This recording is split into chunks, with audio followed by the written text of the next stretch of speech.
Morning very good morning बच्चों, कैसे हैं आप सब। विज्ञान की कक्षा में आपका स्वागत है। बच्चों, पिछली कक्षा में हमने पादप ऊतक या प्लांट टिश्यू के बारे में चर्चा की थी। आज की कक्षा में हम जानेंगे जंतु ऊतक या एनिमल टिश्यू के बारे में। जैसे कि हम जानते हैं कि समान रचना और समान उत्पत्ति की कोशिकाओं के समूह को जो कि विशिष्ट कार्यों को संपादित करती हैं, उन्हें हम ऊतक कहते हैं। तो जब ऐसी कोशिकाओं के समूह जंतुओं में पाए जाते हैं, तब इन्हें हम जंतु ऊतक कहते हैं। ठीक है बच्चों, ये जो जंतु ऊतक होते हैं ये 4 प्रकार के होते हैं। एपिथेलियम ऊतक, संयोजी ऊतक, पेशी ऊतक और तंत्रिका ऊतक। ठीक है बच्चों, अब जान लेते हैं हम एक एक करके इनके बारे में। बच्चों, हम जानते हैं सबसे पहले एपिथेलियम ऊतक के बारे में। बच्चों, ये जो एपिथेलियम ऊतक होता है ये हमारे कोई भी अंग हो, उनकी जो सबसे ऊपरी सतह होती है वो इसी ऊतक की बनी होती है। इसे हम आवरण ऊतक भी कहते हैं। यहां तक कि जो हमारे अंदर, हमारे शरीर के अंदर जो खोखले अंग हैं, जैसे कि छोटी आंत, बड़ी आंत, आमाशय, है ना, उनकी जो भीतरी जो लेयर है, भीतरी जो आवरण है, वो भी एपिथेलियम ऊतक का ही बना होता है। ठीक है बच्चों, अब आते हैं हम संयोजी ऊतक। बच्चों, संयोजी ऊतक ठीक उसी तरीके से होता है जैसे जब 2 ईंटों को जोड़ने के लिए हम सीमेंट का मसाला बीच में भरते हैं ना, फुलफिल करने के लिए और उसे जोड़ने के लिए, ठीक उसी प्रकार का काम हमारे शरीर में संयोजी ऊतक करते हैं।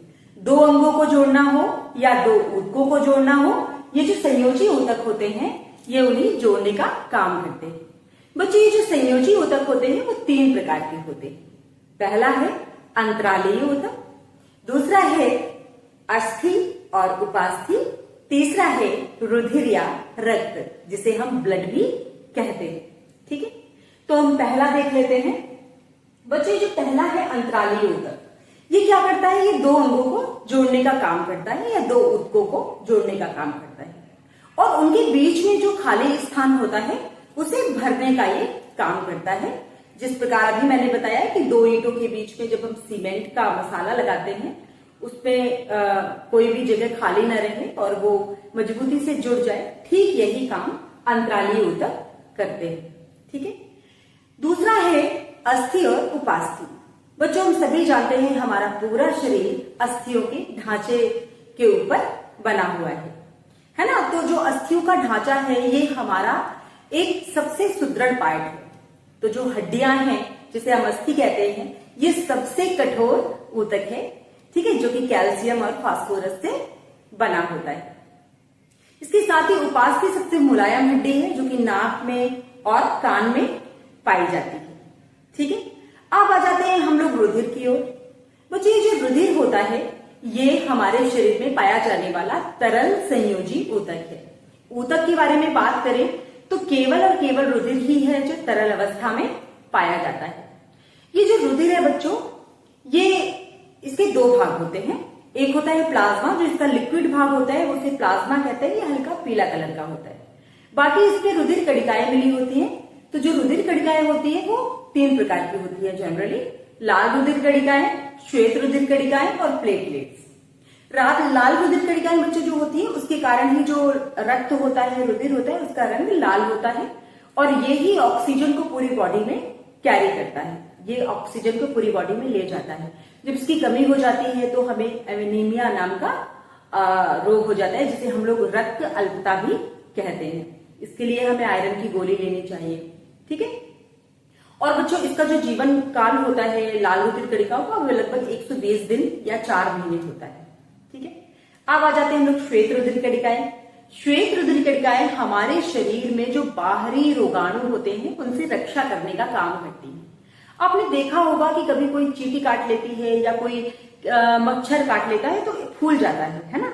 वो इसलिए फूल जाता है कि जैसे ही कोई रोगाणु हमारे अंदर जाता है, ये सारी जो होती हैं आसपास श्वेत रुधिर कणिकाएं वो इकट्ठी हो जाती है और उनसे फाइट करती है और उसके इकट्ठे होने के कारण ही यहाँ पे फूल जाता है। अगर हम उन्हें खुजली कर देते हैं तो उस स्थिति में वो मर जाती हैं और जो रक्षा तंत्र है हमारा वो बाधित होता है। इसलिए कभी भी कोई चींटी काटती है, मच्छर काटता है तो हमें खुजली नहीं करनी चाहिए। ठीक है बच्चों, इनका जीवन काल लगभग 1 से 4 दिन होता है। अब आते हैं प्लेटलेट्स। प्लेटलेट्स ही बहुत इंपॉर्टेंट कणिकाएं हैं और इसके कारण ही रक्त जो अगर कहीं पे कट जाता है, रक्त बहने लगता है तो थक्का बनने में मदद करता है, जिसके कारण रक्त नहीं बहता और जो रोगी होता है उसकी मृत्यु नहीं होती। इसके बारे में डिटेल से जब हम रक्त का, रुधिर का पाठ पढ़ेंगे, रुधिर परिसंचरण तंत्र पढ़ेंगे तब हम जानेंगे। ठीक है बच्चों, अब आते हैं पेशी ऊतक की ओर। तो बच्चों ये जो पेशी ऊतक होता है ये जनरली हमारे शरीर में जो पेशियां पाई जाती हैं ये 2 प्रकार की होती है। एक होती है ऐच्छिक पेशियां और एक होती है अनैच्छिक पेशियां। ऐच्छिक पेशियां जो होती है इनमें हमारा कंट्रोल होता है। जैसे हमारे हाथ पैर की पेशियां हैं, इनमें हमारा कंट्रोल है, हम चाहे तो इन्हें चलाएं, हम चाहे तो इन्हें ना चलाएं, है ना। तो जो हमारे हाथ पैर की जो पेशियां होती हैं उसमें जो पेशी ऊतक पाए जाते हैं वो जो होते हैं वो ऐच्छिक होते हैं। हमारी इच्छा अनुसार हम उन्हें मूव कर सकते हैं। जब माइक्रोस्कोप में इन्हें हम देखते हैं तो इनमें छोटी छोटी सी पतली पतली रेखाएं पाई जाती हैं। इसके इनको जो ऐच्छिक पेशियां होती हैं इनको हम लोग रेखित पेशी भी कहते हैं। इसके अलावा हमारे शरीर में जो आहार नाल है, इसके अलावा मूत्राशय है और भी जो ऑर्गन है जैसे कि परिसंचरण तंत्र है, जो हमारी रक्त वाहिनियां हैं, इनके अंदर जो पेशियां पाई जाती हैं ये अनैच्छिक होती हैं। इसमें हमारा कोई बस नहीं चलता और हम इनको कंट्रोल नहीं कर सकते।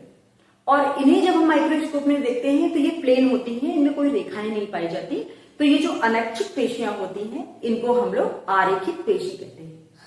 बच्चों हृदय की पेशी की बात करें तो हृदय की जो पेशियां होती हैं वो देखने में बिल्कुल रेखित पेशी की तरह धारी लाइनों वाली होती हैं।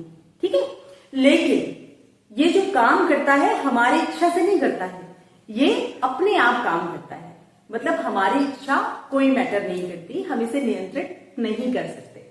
इसलिए इसका जो काम होता है ये बिल्कुल आरेखित पेशी या अनैच्छिक पेशियों की तरह होता है।